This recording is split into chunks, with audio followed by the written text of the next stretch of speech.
আসসালামু আলাইকুম। আমি ডাক্তার খালেদ হাসান মিলন। আজকে একটি গুরুত্বপূর্ণ বিষয় নিয়ে কথা বলবো, যেটাকে বলে স্ক্রোটাল সেবাসিয়াস সিস্ট।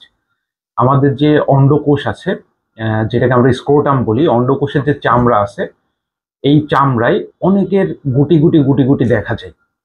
অনেকের আঙুরের মতো বড় বড় গুটি হয়ে যায়, অনেকের আবার আঙুরের চাইতে ছোট ছোট ছোট ছোট অনেকগুলা মার্বেলের মতো গুটি হয়।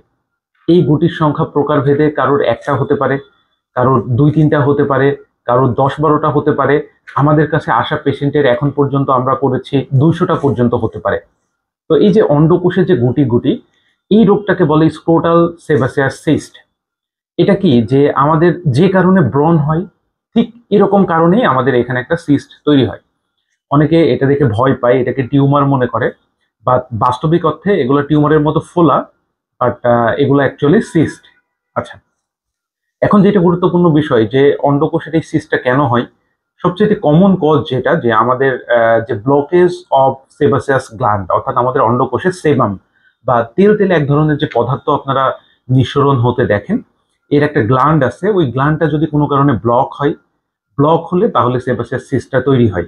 হ্যাঁ, এছাড়া আরো কিছু কারণ আছে গ্ল্যান্ডটা ব্লক হওয়ার পিছনে। কারণ যেমন আঘাতের কারণে হতে পারে। হ্যাঁ, কেউ যদি হাইজিনিটি, হ্যাঁ, অর্থাৎ ওই জায়গার যে একটা ক্লিননেস, পরিষ্কার পরিচ্ছন্নতা ঠিকভাবে নিয়ন্ত্রণ না করে, তারপরেও হতে পারে। কিছু কিছু মানুষের দেখা যায় সবকিছু ভালো, তারা পরিষ্কার পরিচ্ছন্ন, তারপরেও কেন হয়? কারণ তাদের জেনেটিক প্রিডিসপোজিশন, অর্থাৎ পূর্বপুরুষের কারণ না কারণ ছিল, এই জেনেটিক কারণে তাদের শরীরে এরকম সিস্ট হচ্ছে। তো জেনেটিক কজও অনেক কমন। হ্যাঁ, এটাকে স্টিয়াটোসিস্টোমা মাল্টিপ্লেক্স বলে। অনেকের একটা থাকলে আমরা বলি স্টিয়াটোসিস্টোমা সিমপ্লেক্স। তো এখন যেটা গুরুত্বপূর্ণ বিষয়, এটা স্ক্রোটাল সেবাসিয়াস সিস্ট। এখান থেকে খুব রেয়ারলি ক্যান্সার হয়, অর্থাৎ ক্যান্সার যে হবে এরকম ভয় আপনারা পাবেন না। কিন্তু গুরুত্বপূর্ণ বিষয় যেটা, যে সিস্টের, যে কোনো সিস্টের কমপ্লিকেশন হচ্ছে ইনফেকশন। হ্যাঁ, যে কোনো সময় এটা ইনফেকশন হতে পারে। ইনফেকশন হলে ওই সিস্টটা পুঁজে কনভার্ট হয়, এটাকে বলে স্ক্রোটাল অ্যাবসেস। এই ইনফেকশনটা অনেকের খুব বড় পরিমাণে ছড়াই পড়ে, যেটাকে বলে ফর্নিয়ার গ্যাংগ্রিন। ফর্নিয়ার গ্যাংগ্রিন হয়ে গেলে তখন কিন্তু সমস্যা, পুরো অন্ডকোষটাকে কেটে ফেলতে হয়।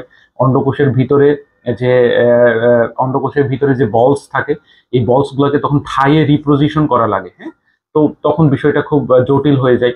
এছাড়া যেটা গুরুত্বপূর্ণ বিষয়, এটা কসমেটিক্যালি দেখতে খুবই খারাপ লাগে।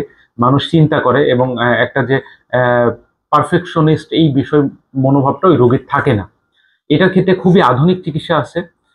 চিকিৎসা খুবই আধুনিক, এবং আমরা এটা লেজারের মাধ্যমে, আমরা এটা ইলেকট্রোকটারির মাধ্যমে, এবং খুব বড় হলে সার্জিক্যালি এক্সিশন করি।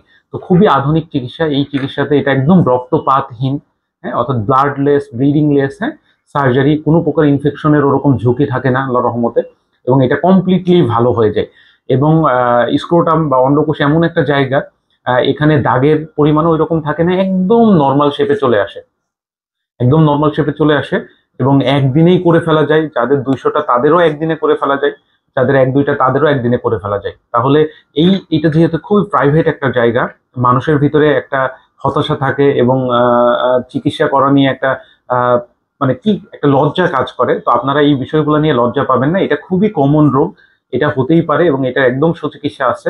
আলহামদুলিল্লাহ, আমরা রেগুলার বেসিসে এটা করে থাকি। আপনাদের যদি এই ধরনের সমস্যা থাকে, আমাদের সাথে যোগাযোগ করবেন।